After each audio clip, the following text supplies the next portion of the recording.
जय Jagannath. This is Vijay Suraj from Vocal Classes, Nimapur. Welcome to all of you to our channel.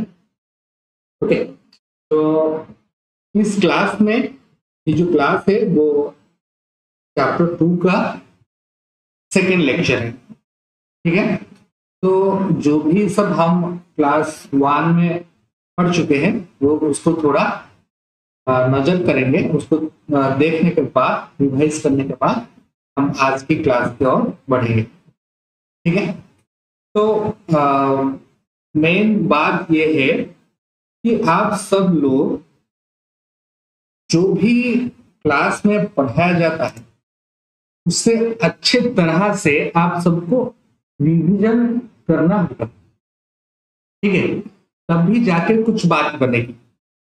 मैं सिर्फ पढ़ाता जाऊंगा, आप सिर्फ सुनते जाओगे तो ऐसे में कुछ नहीं होगा.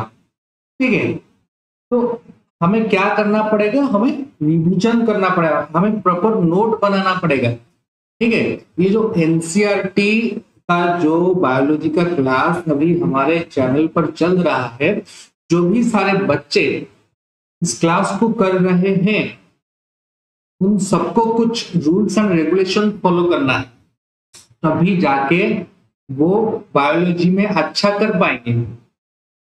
उसके बिना आप कर ही नहीं पाएंगे. ठीक है, मैं जैसे आपको बोलता हूं वो सब चीज आपको करना है.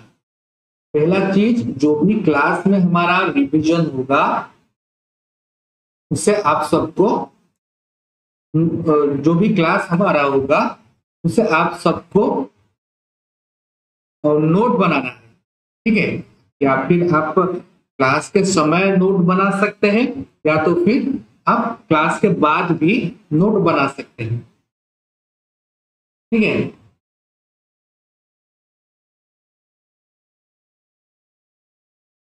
तो नोट बनाने में हमें कंजूसी नहीं करना है. जो भी हम समझ रहे हैं उसे हमें नोट बनाना है.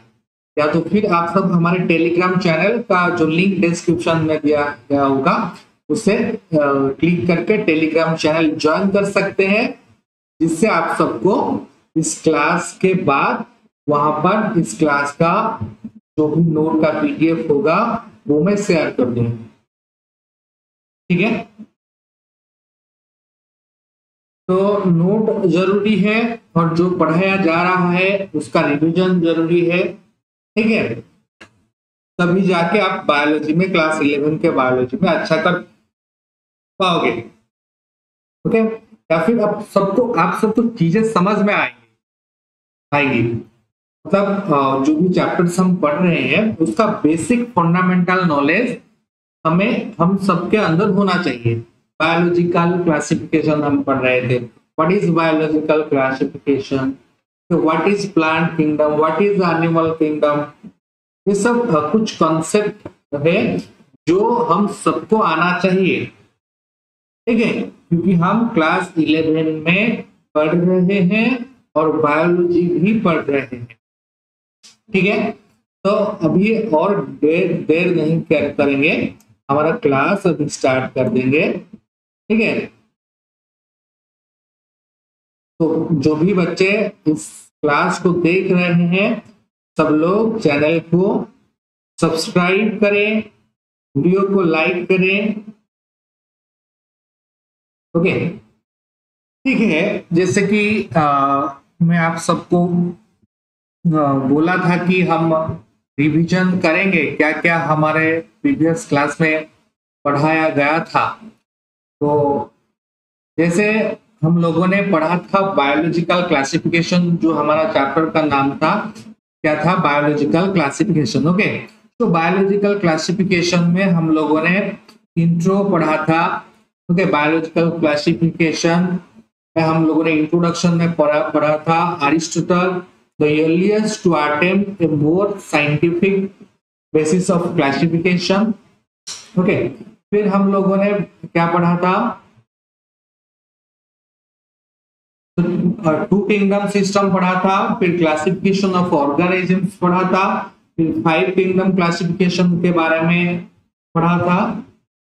और फिर हम जो 5 किंगडम क्लासिफिकेशन थे, Monera, protista, fungi, Plantae, Animalia, ठीक है। जो 5 किंगडम क्लासिफिकेशन हम पढ़ रहे थे, जिसमें 5 जो क्लास है वो है मोनेरा, प्रोटिस्टा, फंगाई, प्लांटी और एनिमलिया। तो लास्ट क्लास में हम लोगों ने किंगडम मोनेरा को पूरा कवर कर लिया था, ठीक है। किंगडम मोनेरा को हम लोगों ने पूरा कवर कर लिया था। एंड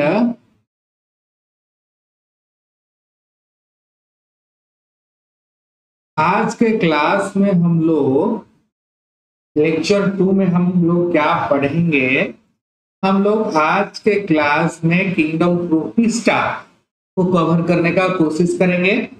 पूरा डिटेल में पढ़ेंगे, फंडामेंटल क्लियर करके पढ़ेंगे। एंड मैं ये कह सकता हूं कि क्लास के बाद किसी का भी कुछ डाउट नहीं रहेगा, ठीक है। तो जो 5 किंगडम क्लासिफिकेशन हम लोग पढ़ रहे थे, उसमें से एक क्लासिफिकेशन हमारा आता है जिसका नाम है किंगडम प्रोटिस्टा। क्या है? Kingdom protista, okay. तो इस किंगडम प्रोटिस्टा के बारे में आज हम सब पढ़ने वाले हैं। किसके बारे में पढ़ेंगे? किंगडम प्रोटिस्टा के बारे में पढ़ेंगे, राइट। किसके बारे में पढ़ेंगे? किंगडम प्रोटिस्टा के बारे में पढ़ेंगे।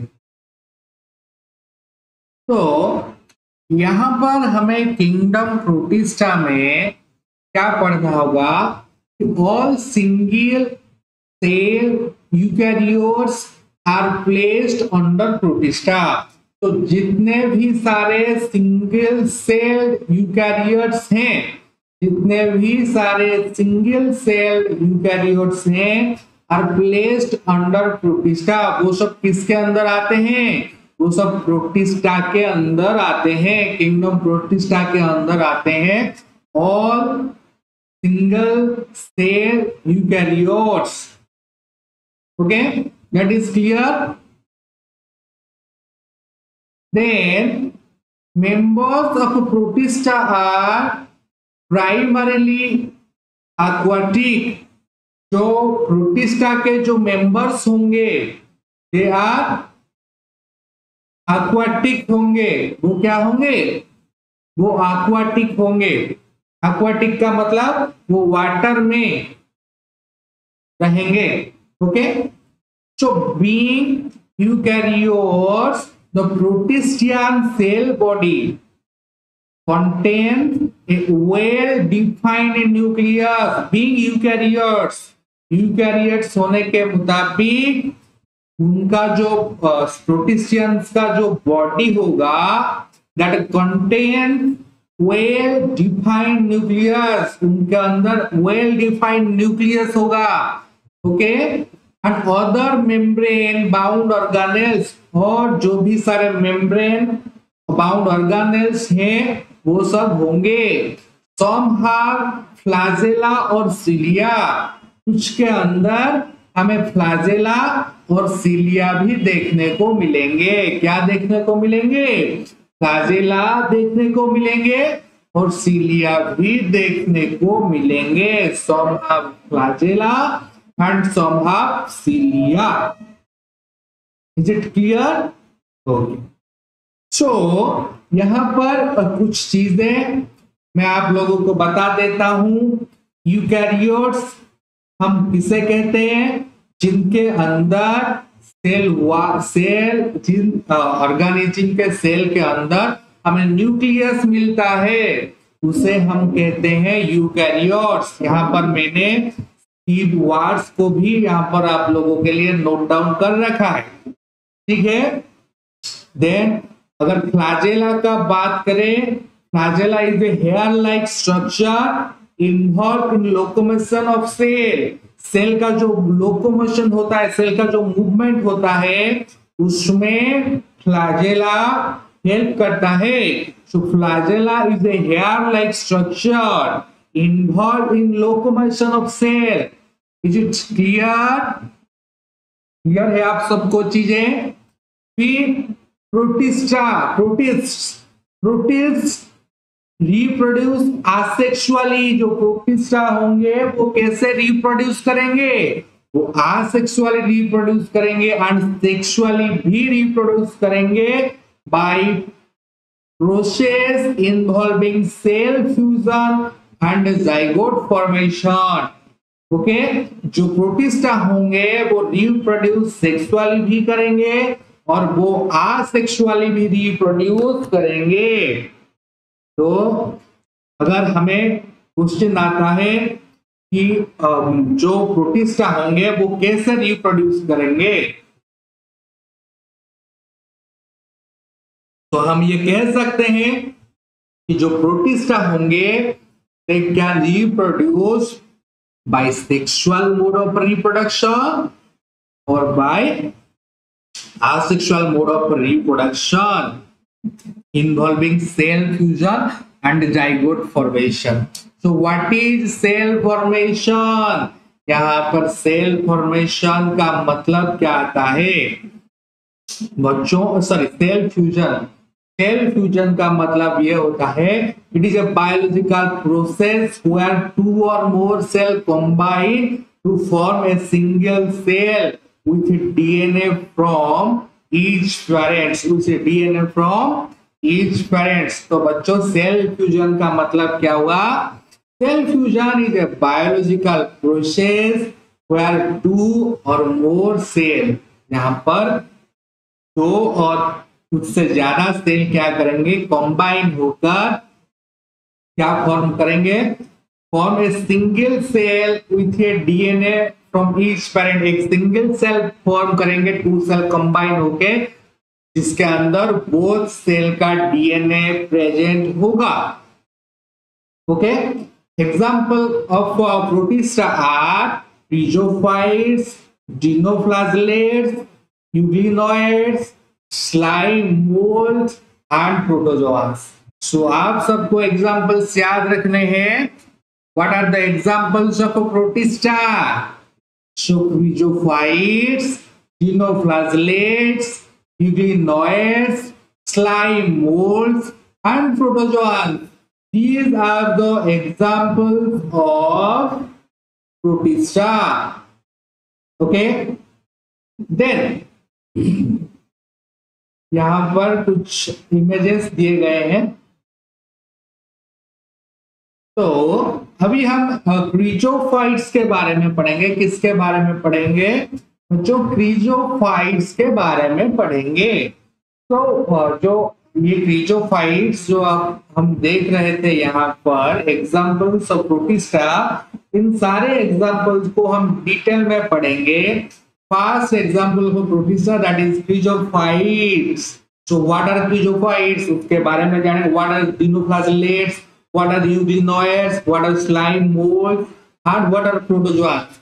इन सब के बारे में हम डिटेल में पढ़ेंगे। तो पहले हम शुरुआत करेंगे क्रीजोफाइट से। किससे शुरुआत करेंगे? क्रीजोफाइट से। ठीक है, तो what are chrysophytes? What is called chrysophyte? ये दिखते कैसे हैं, ये रहते कैसे हैं, इन सब के बारे में हम अभी पढ़ेंगे। तो chrysophyte, this group includes diatom and golden algae। ये जो ग्रुप है ये क्या इंक्लूड करता है? ये डाई एटम्स और गोल्डन algae इंक्लूड करता है। जितने भी सारे डाई एटम्स होंगे और गोल्डन algae होंगे वो क्रीजोफाइट्स के अंदर आएंगे। ये प्रोटिस्टा का एक एग्जांपल है, दैट इज क्रीजोफाइट्स। क्रीजोफाइट्स के अंदर आते हैं diatoms and golden algae। अगर मैं आप सबको इसका इमेज दिखाऊं तो यहाँ पर हमारा इमेज भी अवेलेबल है। तो this is the figure of golden algae। आप सबको कंप्यूटर स्क्रीन में दिखाई दे रहा होगा गोल्डन algae। ठीक है, this is golden algae. Then diatoms, this is example of diatoms. इनके स्ट्रक्चर आगे पढ़ेंगे हम.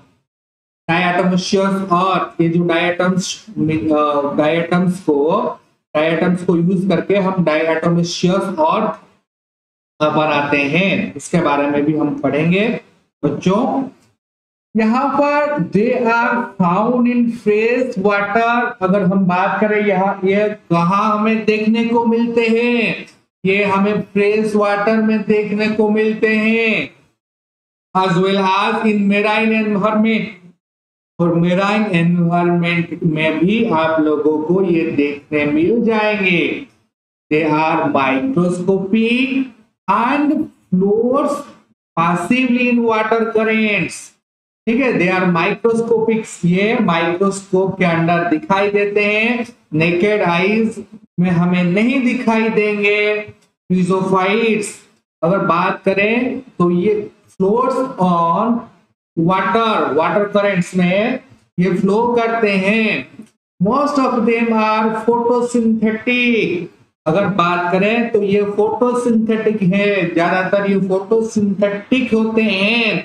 कौन फोटोसिंथेटिक होते हैं? ब्रिजोफाइट्स फोटोसिंथेटिक होते हैं.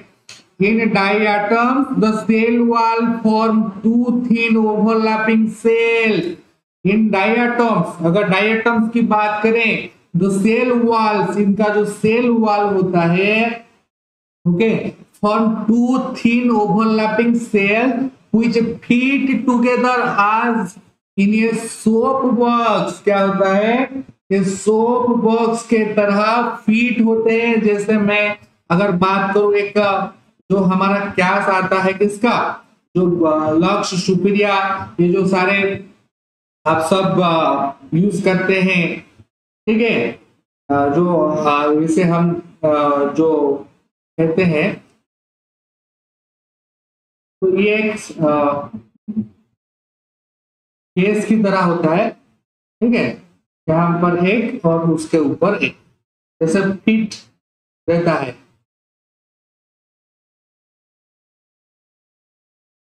ठीक है, सोप बॉक्स, जो बॉडी सोप हम यूज करते हैं, ठीक है, लॉक्स हो गया, सुप्रिया हो गया, ये सारे सोप्स आप यूज करते हैं ना. इस सोप को प्रोटेक्ट करने के लिए एक केस का हम यूज करते हैं.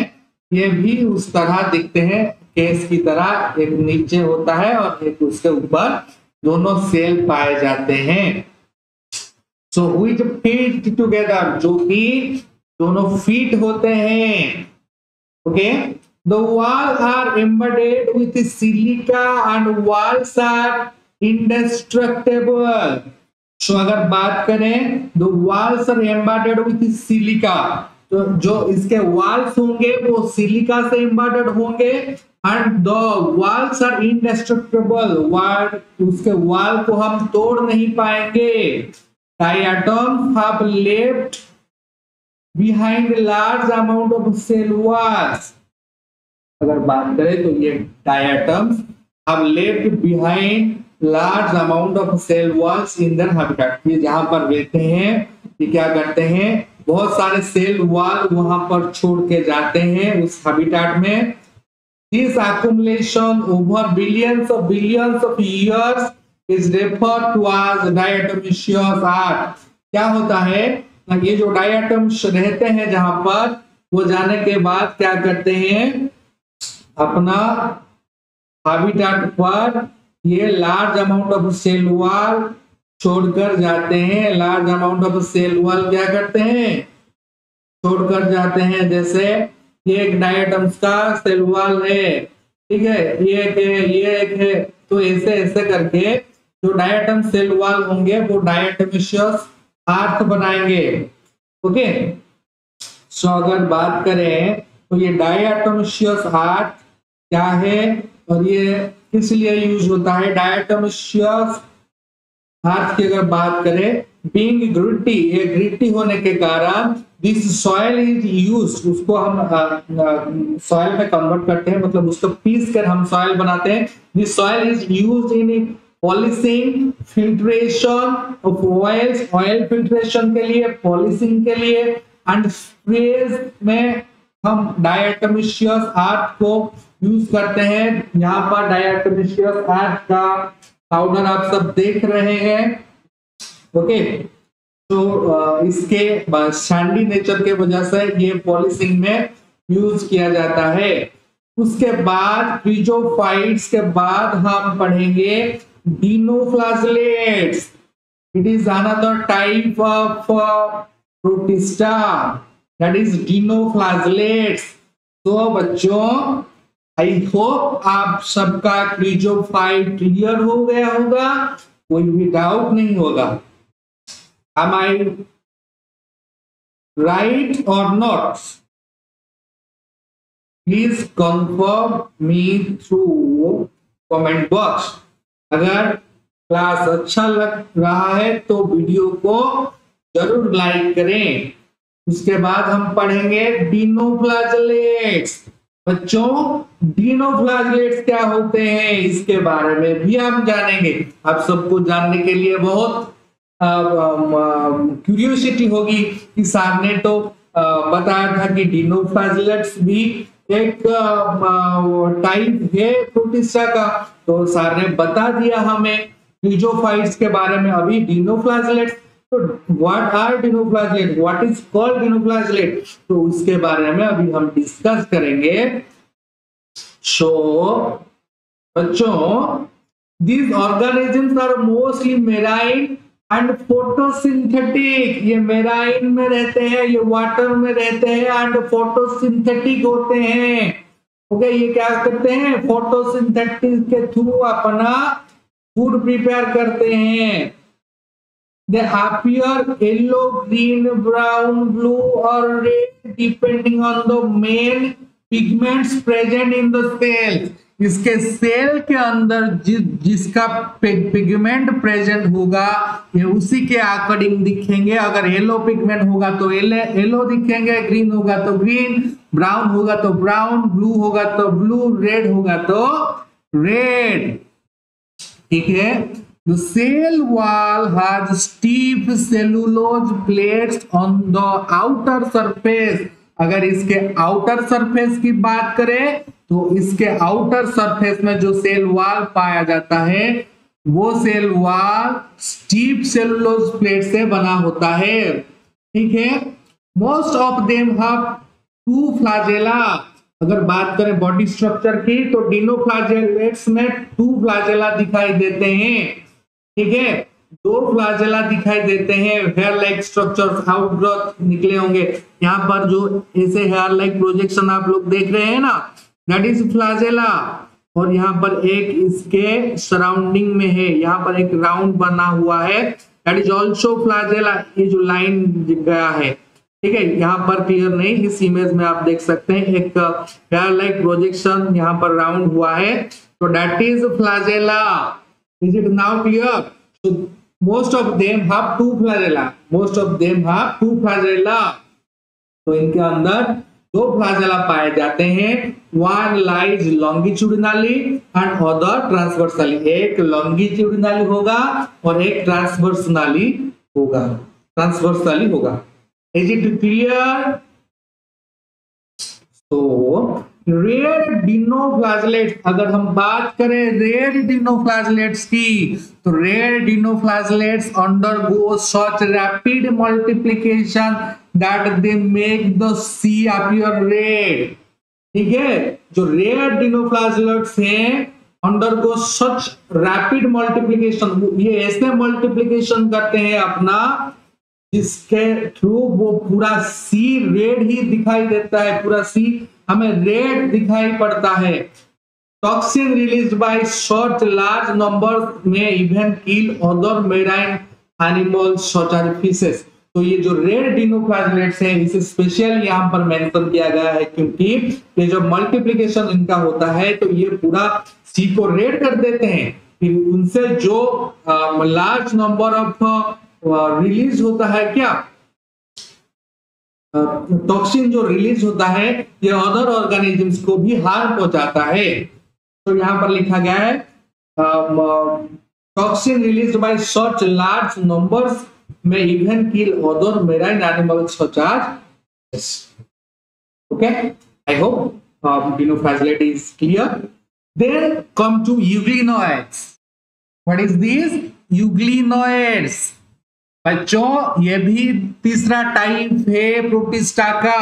आज हम प्रोटिस्टा के बारे में पढ़ रहे हैं। किसके बारे में? प्रोटिस्टा। प्रोटिस्टा का पहला टाइप हम लोगों ने क्रीजोफाइट्स देखा, फिर डिनोफ्लाजेलेट्स देखा। अब हम देखेंगे यूग्लिनोइड्स के बारे में। किसके बारे में देखेंगे? यूग्लिनोइड्स। तो बच्चों व्हाट इज यूग्लिनोइड? ये यूग्लिनोइड है कैसा? ये यूग्लिनोइड कैसा दिखता है? पूरा का पूरा डिस्कस करेंगे। यूग्लिनोइड को पूरा ऑपरेशन हम करेंगे अभी, ठीक है? पूरा तोड़ मरोड़ के रखेंगे यूग्लिनोइड को। ये कैसा दिखता है, ये क्या करता है, कहाँ रहता है, ठीक है? कैसे अपना फूड इंटेक करता है। तो अगर बात करें यूग्लिनोइड्स के बॉडी को देखने की, तो यहाँ पर एक यूग्लिनोइड का इमेज मैंने चिपका दिया है जो आप सबको क्लियरली विजिबल हो रहा होगा, ठीक है? तो बच्चों आप लोगों को ये क्लियरली विजिबल हो रहा है या नहीं? ठीक है, अगर हो रहा है तो सब कमेंट में यस लिखेंगे ताकि मुझे पता चलेगा कि बच्चे एक्टिवली मेरे क्लासेस को देखते हैं, ठीक है? तो यूग्लिनोइड्स हम पढ़ेंगे। तो majority of them are fresh water.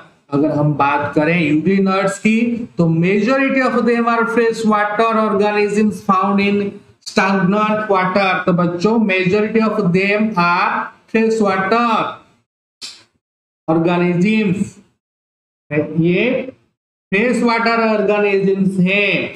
Instead of cell wall they have a protein rich layer. Instead of cell wall के बदले में they have a protein rich layer. इनके अंदर, इनके आउटर में, इनके वॉल पर एक प्रोटीन रिच लेयर दिखाई देता है जिसे हम पेलिकल कहते हैं। Instead of cell wall what is present? Instead of cell wall pellicle is present. बच्चों क्या प्रेजेंट है? Pellicle is present which makes their body flexible. Pellicle होने से क्या फायदा होता है इन्हें? पेलिकल होने से इनका बॉडी फ्लेक्सिबल बनता है, ठीक है? जैसे हम लोग एडवर्टाइजमेंट देखते हैं ना, वो फ्लेक्सिबल प्रोसेस आते हैं जो कि हमारे टीथ के अंदर जाके जो फ्लेक्सिबल होंगे, जो इजीली मूवमेंट कर पाएंगे, तो हमारे मुंह के अंदर जाके सफाई कर पाएंगे। उसी तरह ये फ्लेक्सिबल होते हैं। क्या होते हैं? फ्लेक्सिबल होते हैं क्योंकि इसके बॉडी में protein rich layer called pellicle पाया जाता है। अगर आप लोगों के लिए क्वेश्चन बनता है, शॉर्ट क्वेश्चन बनता है कि ये फ्लेक्सिबल क्यों होते हैं? क्योंकि इनके cell wall, instead of cell wall यहाँ पर क्या है? पेलिकल होता है।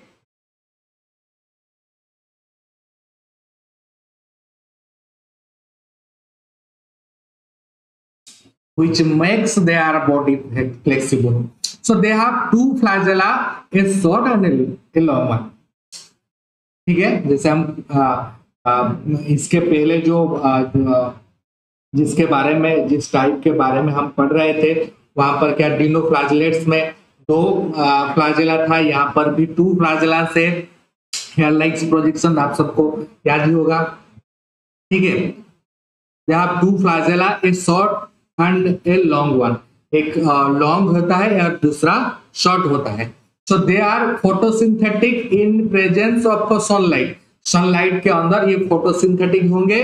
व्हेन डिप्राइव्ड ऑफ सनलाइट, जब सनलाइट नहीं होगा, दे बिहेव लाइक हेटेरोट्रोप्स, दूसरे के ऊपर डिपेंड करके फूड इंटेक करना, by predating on other smaller organisms. ये दूसरे छोटे छोटे ऑर्गेनिज्म को इंटेक करके अपना मोड ऑफ न्यूट्रिशन भी करते हैं। कब मोड ऑफ न्यूट्रिशन इनका फोटोसिंथेटिक से हेटेरोट्रोपिक होता है? जब सनलाइट नहीं होता है, तो वहां पर ये लोग क्या शो करते हैं? हेटेरोट्रोपिक मोड ऑफ रिप्रोडक्शन। और जहां पर सनलाइट प्रेजेंट होता है वहां पर ये लोग क्या शो करते हैं?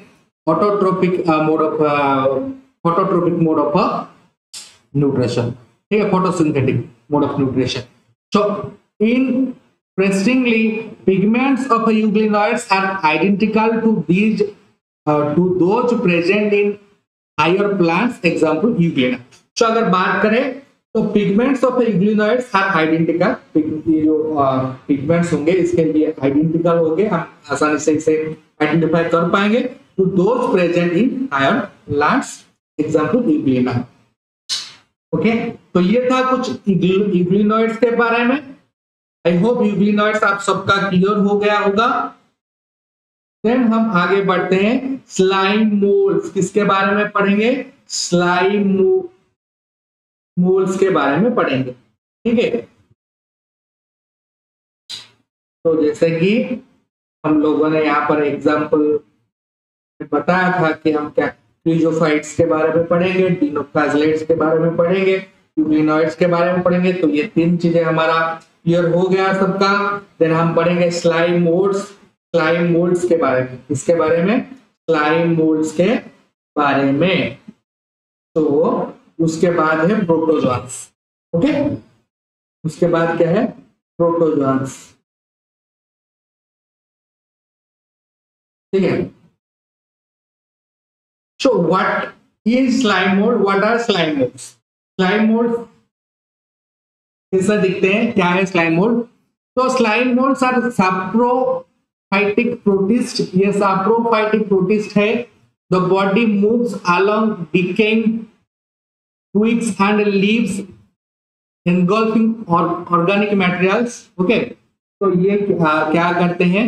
इनका जो बॉडी है वो डिकेइंग ट्विग्स के डिकेइंग ब्रांचेस होंगे, जो मतलब जो धीरे धीरे डिके मतलब क्या डिस्ट्रक्ट होते जा रहे होंगे, ओके, सड़ते जा रहे होंगे। तो उनके पास ये दिखाई देते हैं, ट्विग्स के पास, सड़ते हुए ट्विग्स के पास ये दिखाई देते हैं। जो ब्रांचेस हो गया जो सड़ रहे होंगे उसके पास ये दिखाई देते हैं। These are saprophytic protistas। So the body moves along decaying twigs and leaves। Leaves और ट्विग्स के जो लीव्स होंगे जो सड़ रहे होंगे और जो ब्रांचेस सड़ रहे होंगे उनके पास ये दिखाई देंगे। एनगल्फिंग ऑर्गेनिक मटेरियल, ये ऑर्गेनिक मटेरियल्स नेचुरली जो मटेरियल्स होंगे उनके पास पाए जाएंगे, जो मतलब किस पोजीशन पे होंगे? सड़ने के पोजीशन, जो सड़ रहे होंगे, ठीक है। उसको ये अपना फूड इंटेक करके ये अपना मोड ऑफ न्यूट्रिशन करेंगे। Under suitable condition they form an aggregation called plasmodium which may grow and spread over several feet। During unfavorable condition the plasmodium differentiates and forms fruiting bodies bearing spores at their tips। Okay, so under suitable condition के under ये क्या करेंगे?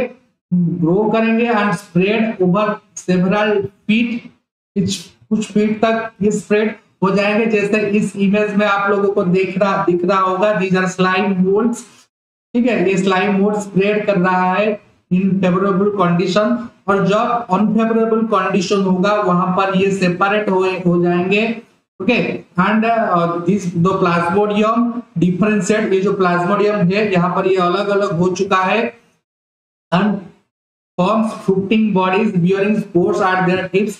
ये fruiting bodies, ये single जो देख रहे हैं इसे हम फ्रूटिंग बॉडीज कहते हैं, जिसके ऊपर हमें कुछ राउंडिंग सा दिख रहा होगा, बियरिंग स्पोर्स। ये जो स्पोर्स है ये टिप्स में प्रेजेंट होंगे। So the spores possess through wall, ये जो स्पोर्स है वो थ्रू वॉल इसमें प्रेजेंट होता है। They are extremely resistant and survive for many years, ये बहुत ईयर के लिए सर्वाइव कर सकते हैं। इवन अंडर एडवर्स कंडीशन में भी ये सर्वाइव कर सकते हैं। The spores are dispersed by air currents. अगर बात करें ये स्पोर्स का डिस्पर्सल के लिए, तो ये जो स्पोर्स होंगे ये एयर करंट से, एयर से ये स्पोर्स अलग हो सकते हैं, ठीक है। देन उसके बाद स्लाइम मोल्ड्स के बाद हम पढ़ेंगे प्रोटोजोआंस के बारे में, ठीक है। इसके बारे में पढ़ेंगे प्रोटोजोआंस के बारे में।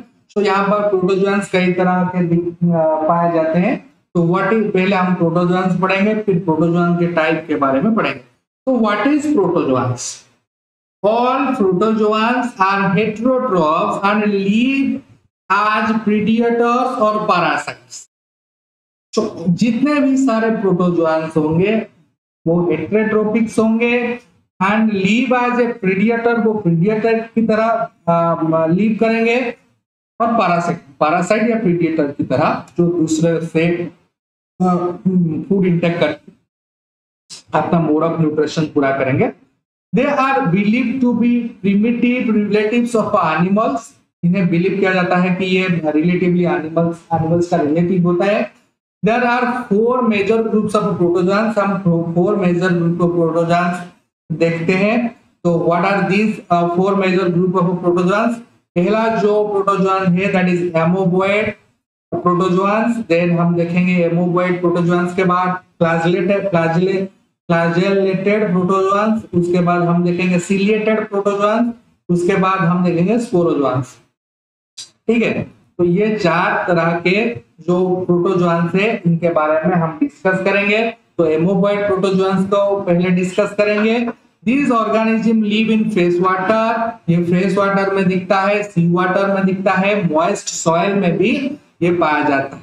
They move and capture their prey by putting out pseudopodia. ये अपने बॉडी से pseudopodia को ओपन करके यहाँ पर देख रहे हैं जो pseudopodia हम उसे कहते हैं. तो they move and capture their prey by putting out pseudopodia. pseudopodia बाहर pseudopodia निकालकर जिसे हम false feet कहते हैं. As in amoeba, marine forms have silica cells on their surface. इनके सरफेस में सिलिका सेल्स पाया जाता है. Some of them such as entamoeba are parasites. Some of them such as entamoeba is a amoeboid protozoan. Example के लिए यहाँ पर दिया गया है एंटामोइबा इज ए एमोबॉइड प्रोटोजोआन्स. तो ये जब ये पैरासाइट्स होते हैं ये फ्रेश वाटर में पाए जाते हैं, सी वाटर में पाए जाते हैं. अगर बात करें इनका फूड इंटेक की तो ये अपना पल्स फीड निकाल के अपना जो भी प्रे होता है उससे अटैक करके ये तो न्यूट्रिशन में लेते हैं. Then flagellated protozoans. अगर flagellated protozoans की बात करें, the members of these group are either free living or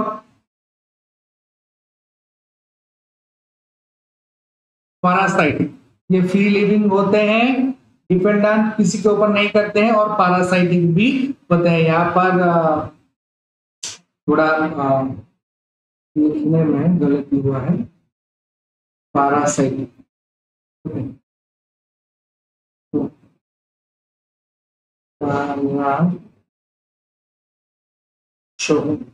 तो ये फ्री लिविंग भी होता है, ये पैरासिटिक भी होता है. जहाँ फ्लैजेला नाम से ही पता चल रहा है आप सबको कि फ्लैजेलेटेड प्रोटोजोआ मतलब फ्लैजेला प्रेजेंट होगा. The parasitic for cause disease such as sleeping sickness. इसका जो पैरासिटिक फॉर्म है ये डिजीज कॉज करता है that is sleeping sickness. Example ट्रिपानोसोमा. यहाँ पर एक ट्रिपानोसोमा का फिगर दिया है. This is a species that is ट्रिपानोसोमा. Flagellum यहाँ पर प्रेजेंट है. साइटोप्लाज्म की बात करें यहाँ प्रेजेंट है. न्यूक्लियस यहाँ पर प्रेजेंट होता है. पेलिकल जैसे हम पढ़ रहे थे, ये पेलिकल क्या करता है, फ्लेक्सिबल बनाता है बॉडी की. ओके, बॉडी का फ्लेक्सिबल. देन सिलिएटेड प्रोटोजोआन्स की बात करें तो सिलिया प्रेजेंट होंगे बॉडी में.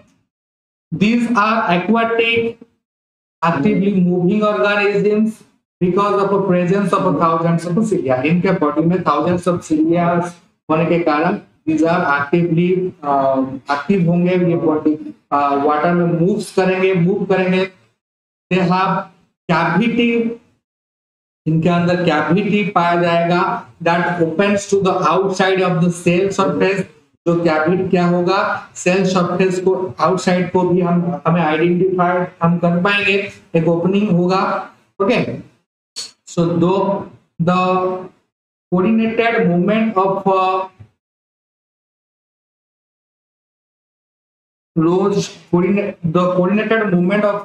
rows of silica caves. Silica causes the water contained with the food to be steered into the gullet. Okay, ये गॉलेट के अंदर जाने के लिए इसे हेल्प करेंगे क्या, क्या क्या इसे हेल्प करेगा? ओके, इसका बॉडी में से क्या है जो इसे हेल्प करेगा उसके अंदर फूड को लेने के लिए? The coordinated movement of a rose of a cilia. ये जो सिलिया का कोऑर्डिनेटेड मूवमेंट होगा ये क्या करेगा कि यहाँ पर जो कैविटी प्रेजेंट है इस सिलिएटेड प्रोटोजोन के अंदर जो कैविटी प्रेजेंट है, इस सिलिएटेड प्रोटोजोन के कैविटीज क्या करेंगे? वाटर को स्टीर करके इसके गॉलेट के अंदर पुट करेंगे। ठीक है, example of ciliated protozoan that is paramecium. Okay, then another is sporozoa. So these includes diverse organisms। बच्चों, तो प्रोटोजोआंस के बारे में हम पढ़ रहे थे। ठीक है, प्रोटोजोआंस के बारे में हम पढ़ रहे थे। तो प्रोटोजोआंस का जो अलग एक पार्ट है that is Sporozoa. Sporozoans, this includes diverse organisms that have a infectious spore-like stage in their life cycle। इनके लाइफ साइकिल में क्या होता है? एक infectious spore-like stage आता है। The most notorious is Plasmodium, which causes malaria, which has a staggering effect on human population। तो malaria है स्पोरोजोआ के थ्रू होता है। यहाँ पर स्पोरोजोआ का एग्जाम्पल यहाँ पर फिगर दिया गया है। आई होप आप सबको स्पोरोजोआ अच्छी तरह से समझ में आ गया होगा। This includes diverse organism. इसके अंदर बहुत सारे ऑर्गेनिज्म आते हैं that have an infectious spore like stage in their life cycle. That have an infectious spore like stage in their life cycle. उनके लाइफ साइकिल में एक स्टेज आता है that is infectious stage. Okay, the most notorious is Plasmodium which cause. अगर बात करें तो हम सब प्लाज्मोडियम के बारे में जानते हैं, which causes malaria which has a staggering effect on human population. Plasmodium एक स्पोरोजोआ है जिसके वजह से क्या होता है? मलेरिया होता है एंड इसका इफेक्ट पूरा ह्यूमन पॉपुलेशन पर भी पड़ा था। ठीक है, आई होप आप सबका ये क्लियर हो गया होगा। फिर मिलेंगे हम एक और इंटरेस्टिंग क्लास में। आज का क्लास आप सबको कैसा लगा? आप सबको समझ में आया कि नहीं? प्लीज मुझे कमेंट के थ्रू बताएं, फिर हम दूसरे क्लास में मिलेंगे।